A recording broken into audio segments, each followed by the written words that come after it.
রাজ্যে মানুষ হাহাকার করে মরছে, আর সরকার এদিকে কোনো সিদ্ধান্ত নিচ্ছে না। আমাদের কুরবানি ঈদ আর কয়েকদিন পরেই। সেই কুরবানির ঈদ সম্বন্ধেই, মানে সেই কুরবানির ঈদ উদ্দেশ্য করেই আমাদের পশ্চিমবঙ্গের নতুন সরকার শুভেন্দু অধিকারী অনেকগুলো নিয়ম লাগু জারি করেছে। সেগুলো কিন্তু তাদের হিন্দু ভাইদের উপরে গিয়েই পড়েছে।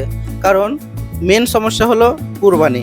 আমরা মুসলিমরা গরু কুরবানি দিই, হ্যাঁ, তো আমরা গরু কুরবানি দিই, তো আমাদের গরু কুরবানি বন্ধ করতে গিয়ে বিপদে পড়েছে হিন্দু ভাইয়েরা। কারণ বেশিরভাগ খামারি এবং যারা গরু পালন করে তারা 80-90% আমাদের ওয়েস্ট বেঙ্গলে হিন্দু। তারা পুরো বছর গরুকে পালন করে, খরচা করে, লোন নিয়ে ধার করে, এবং ঈদের সময়, আমাদের কোরবানি ঈদের সময় তারা গরুগুলো কি করে বেচে দেয় আমাদের মুসলিম ভাইদের কাছে কোরবানি করার জন্য।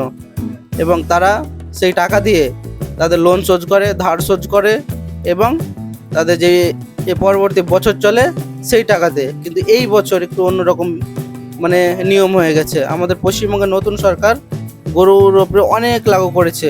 গরু 14 বছর হলে কুরবানি করা যাবে, তার আগে যাবে না, লাইসেন্স করতে হবে, গ্রাম পঞ্চায়েতের সার্টিফিকেট লাগবে, সরকারি ডাক্তারের পরামর্শ অনুযায়ী, মানে এটসেট্রা অনেক কিছু, এইটা সেটা।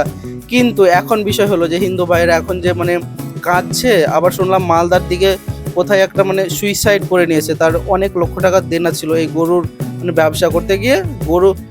গরু বিক্রি করে এ বাড়িতে সে ধার শোধ করবে ভেবেছিল। কিন্তু মুসলিমরা তো কেউ গরু কিনছে না, কারণ সরকার নির্দেশ দিয়েছে হাট থেকে গরু কিনছে, সেই আমাদের হিন্দু ভাইয়েরা গরু ধরে নিচ্ছে।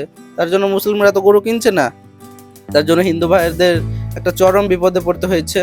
তো এই প্রবলেমটা কিভাবে সলভ করা যায়, আমাদের মুখ্যমন্ত্রীকে অবশ্যই ডিসিশন নেওয়া উচিত খুব তাড়াতাড়ি, এবং এর একটা হাল বের করা উচিত। এবং যে আগের প্রসেসে যেইভাবে কুরবানি হচ্ছিল, লেনাদানা গরু কেনা বেচা হচ্ছিল, সেই নিয়মটাই আমাদের মুখ্যমন্ত্রীর কাছে আবেদন, যাতে সেটা করে দেয়, এবং আমাদের মানে পুরো সমাজটাকে যাতে একটু শান্তি শৃঙ্খলা বলো, আর মানে বেঁচে থাকার যে একটা আশা, যে আমি একটা খামার করেছি গরুর, হ্যাঁ, 20-30টা গরু রাখছি, যে একটা ব্যবসার উদ্দেশ্যে, সেইটা যাতে বজায় থাকে, এটাই আমাদের সরকারের কাছে একটা আবেদন। তো ভিডিওটা ভালো লাগে একটা লাইক, কমেন্ট, শেয়ার করো, এবং দেখা হচ্ছে পরের ভিডিওতে।